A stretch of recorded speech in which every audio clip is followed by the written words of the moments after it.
archéo-futuriste. Oui, nous nous référons aux valeurs les plus anciennes, qui ont fait leurs preuves pendant des millénaires, pour dépasser le monde moderne, qui sera entre parenthèses, une petite parenthèse dans l'histoire, qu'on oubliera sans doute assez rapidement, où tout est inversé, je dirais même inverti, avec dans le règne de l'imposture, du mensonge généralisé,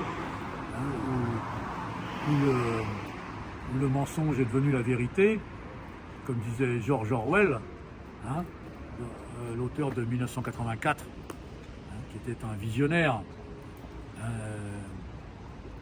où la faiblesse c'est la force, la guerre c'est la paix, etc., etc. Tout est inversé puisque le divin a été chassé hors de notre monde pour être uniquement dans l'autre monde, dans l'au-delà, alors qu'autrefois il était ici même et là-haut au ciel, c'est-à-dire immanent et transcendant. Et comme on est arrivé dans le règne de tout l'un ou tout l'autre, non pas de l'un et l'autre, fédérateur, c'est pour ça qu'on est fédéraliste, le divin a été expulsé de notre planète qui était autrefois sacrée, la nature visible était sacrée, et de manière à pouvoir l'exploiter, la profaner, le sacré, le divin a été évacué au ciel, dans l'au-delà, uniquement. Donc Dieu est devenu uniquement transcendant et non plus immanent et transcendant. C'est pour ça que Jésus-Christ avait ramené le divin sur terre et qu'il a eu le destin qu'on lui connaît, c'est-à-dire qu'il a été tué puisqu'il était dérangeant. Il dérangeait puisqu'il était contre l'argent au pouvoir et donc contre les marchands au pouvoir politique. C'est pour ça qu'il avait viré les marchands du temple, le temple étant le symbole du pouvoir. C'est pour ça que je suis catholique, donc pagano-chrétien, comme l'était le Christ, quoiqu'il de lui n'était pas chrétien, puisque le christianisme est apparu ensuite. Comme Marx n'était pas marxiste. Donc je ne suis pas judéo-chrétien, c'est-à-dire protestant. Les protestants sont pour le pouvoir des marchands. J'aimerais qu'on puisse revenir sur cette notion d'archéofuturisme.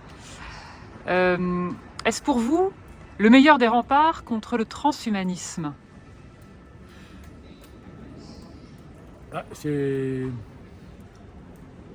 transhumanisme est certainement un tremplin pour l'archéofuturisme, de manière à produire les capacités, les outils, les moyens de reprendre conscience du spirituel, du divin, donc du sacré.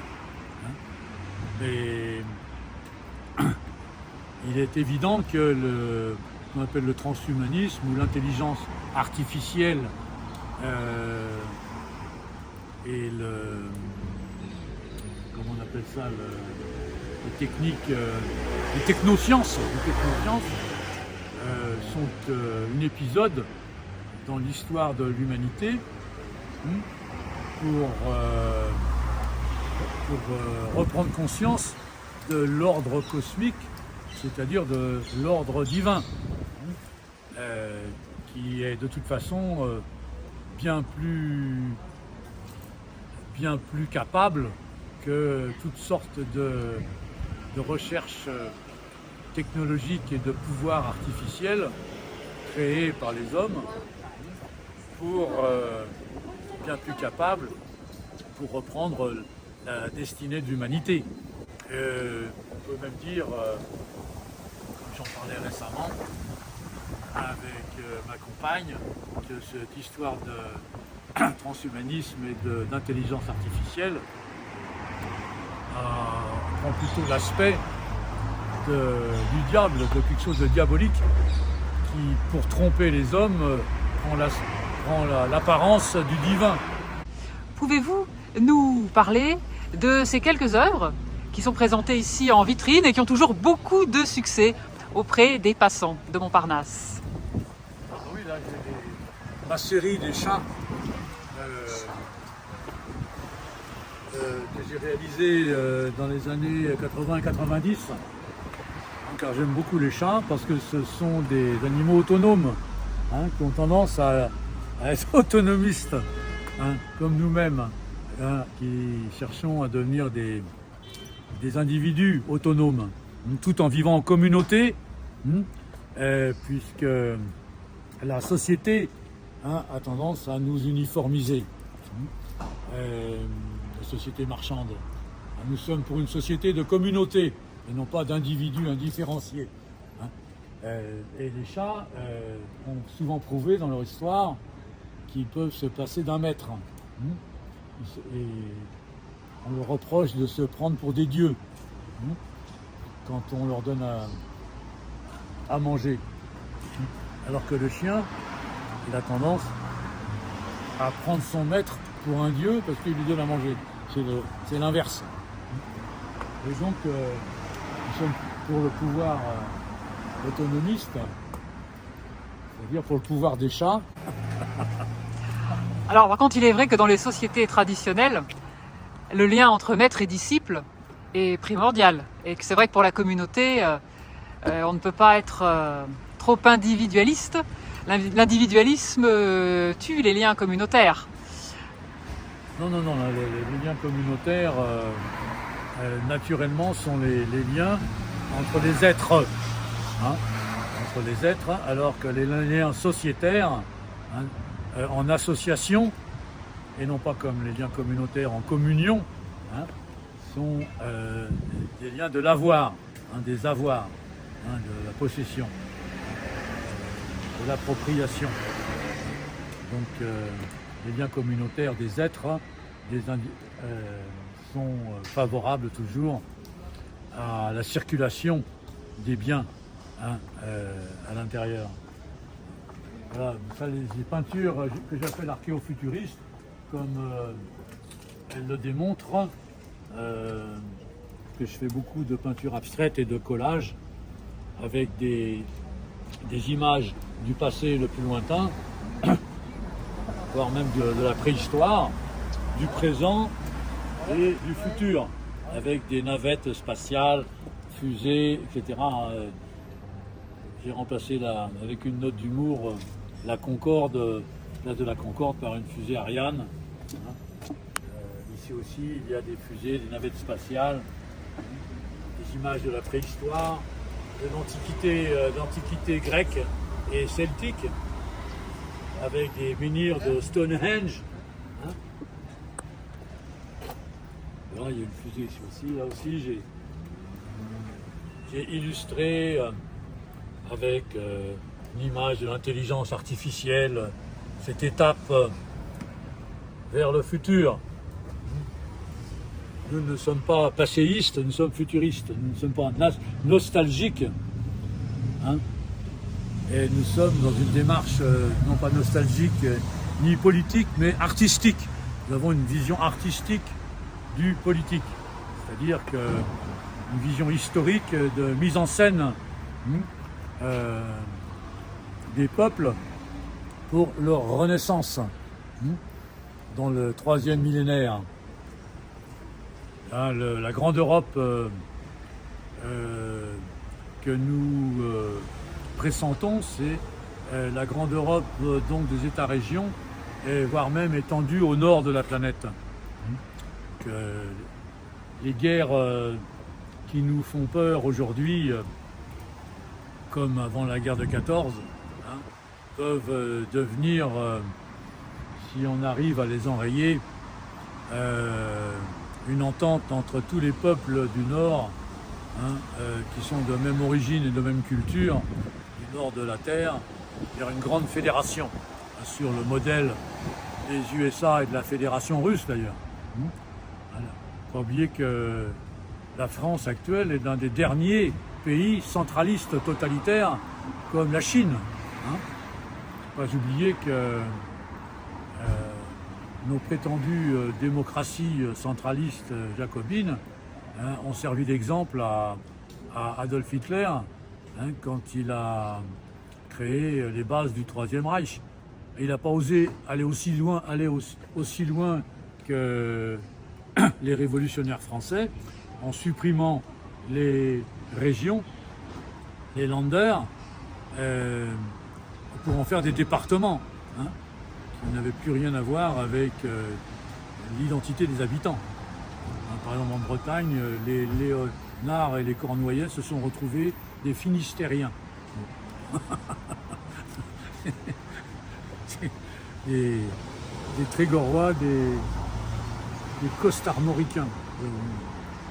Comme aujourd'hui, les Alsaciens sont des grands Estiens, et les gens du Nord, les Flamands, se retrouvent des grands Nordiens ou quelque chose dans le genre là. C'est tellement ridicule que j'ai oublié le nom. Les Hauts-de-Franciens. Ah, les Hauts-de-France. Enfin, les Corses resteront les Corses. Hein. Et oui, parce que c'est un tout petit peuple sur une île, et donc ils ont beaucoup plus conscience de leur être profond, de leur existence, de leur enracinement. Hein. Ils ne sont pas manipulés comme les malheureux Africains qu'on incite à la déportation en Europe pour des raisons économiques, de manière à rétablir le taux de profit des banques, hein, parce qu'ils sont plus rentables que la main-d'œuvre européenne qui coûte cher. Et après le féminisme qui a permis d'envoyer en esclavage les femmes au foyer, hein, pour qu'elles deviennent des concurrentes des hommes pour faire baisser les salaires sur le marché du travail et devenir des consommatrices de vêtements à bon marché avec leur petit salaire. Maintenant, nous avons l'immigrationnisme comme idéologie.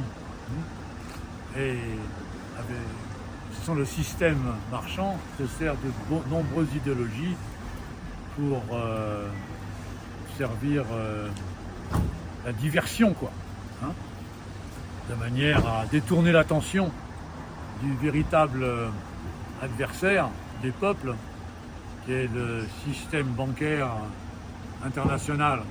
Hein. C'est-à-dire que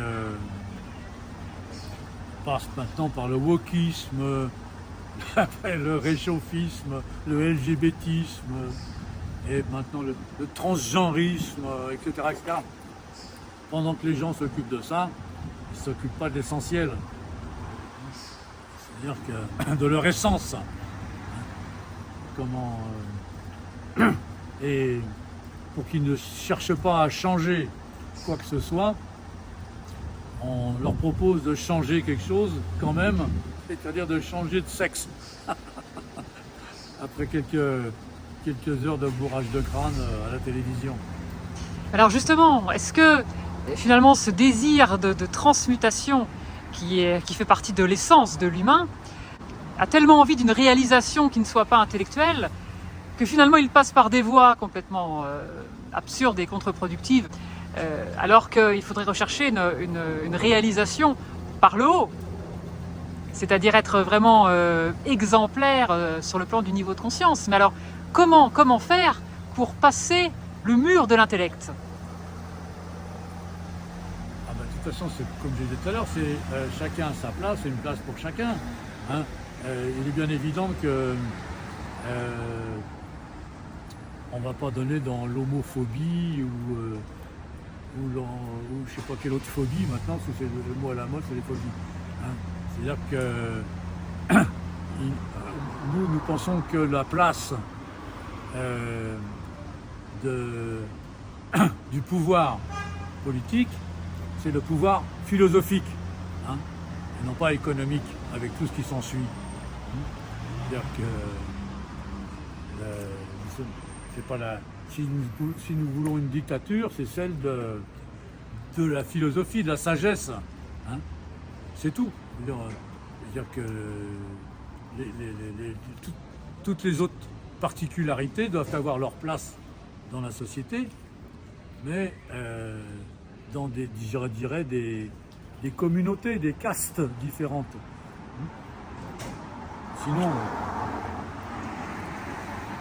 Sinon c'est tout et n'importe quoi.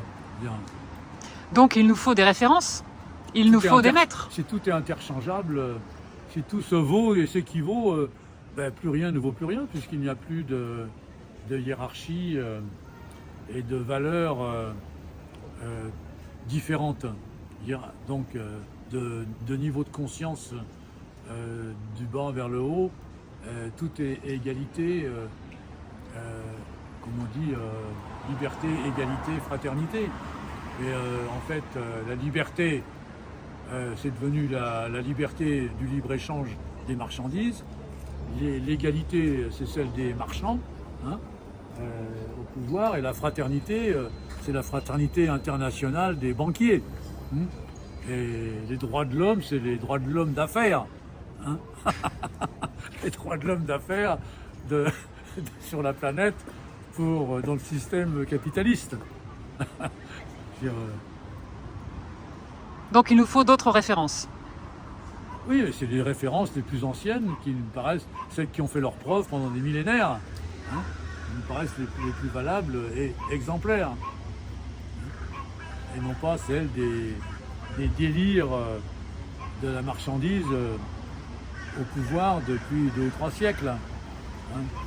Et je pense que le président Macron pourra comprendre ça, puisqu'il a pris conscience très récemment, la semaine dernière, des problèmes qui se posent à nouveau en Nouvelle-Calédonie, suite au pouvoir centraliste de la République jacobine française, et qu'à la suite de ça, il est parti en Allemagne qui est une fédération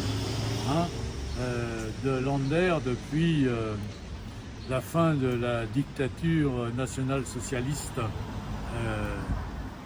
qui avait justement pris l'exemple sur la République jacobine. Donc, s'il peut tirer les leçons du système allemand, qui est la suite d'ailleurs du système américain, tant mieux. Il faut être optimiste. Merci Yann Bertillon.